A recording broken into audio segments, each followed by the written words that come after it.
13 ژوئن 1943 رئال مادرید در مقابل بارسلونا دور برگشت مرحله نیمه نهایی جام حذفی اسپانیا.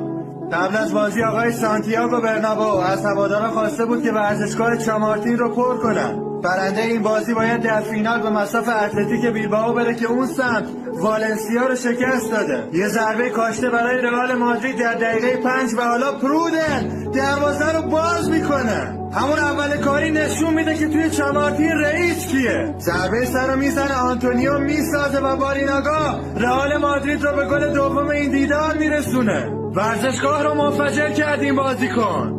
مولی رو سانت میکنه روی دروازه برای پرودن و یه ضربه سر عالی.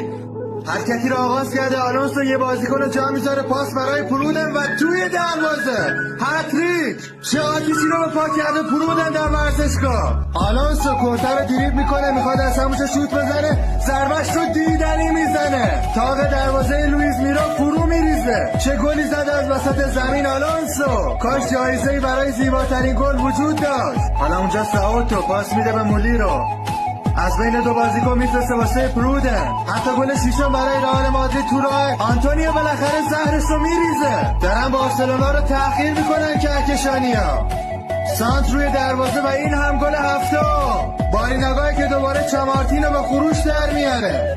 آخرین دقایق نیمه اول کاشته برای رئال مادرید، توپ به تیر دروازه برخورد میکنه و در برگشت باریناگا که گل هشتم رو به ثمر میرسونه. باور نکردنیه چه بلایی داره سر بارسلونا میاد. آلونسو پشت توپ ضربه‌اش رو خلاف جهت میزنه و دروازه رو باز میکنه. شادی بعد گل محسوس خودش هم انجام میده. یه توپگیری پشت محوطه جریمه، میخوان نتیجه 3 سال پیش رو دوباره رقم بزنن. بوتلا دروازه رو باز میکنه. رئال مادرید 10 بارسلونا 0. رئال تازگذاری میکنه و در برابرش باید تنظیم کنید. برودن یه موقعیت خطرناک داره، کابوس بارسا میشه این بازی. این هم گل 11. چه پخت پزی به پا کردی آقای باریناگا. زیرشو کم کن که بوی سوختگی داره خفمو میکنه. باور نکردنیه بازی رفت و 3-0 باخته بودن، اما اونا دعا کردن برای معجزه و معجزه از راه رسید. رئال مادرید باشگاه معجزه هاست. دقیقه 89 ماریانو مارتین ضربه کاشته‌شو دیدنی میزنه، اما دیگه فایده ای نداره. رئال 11 بارسا 1.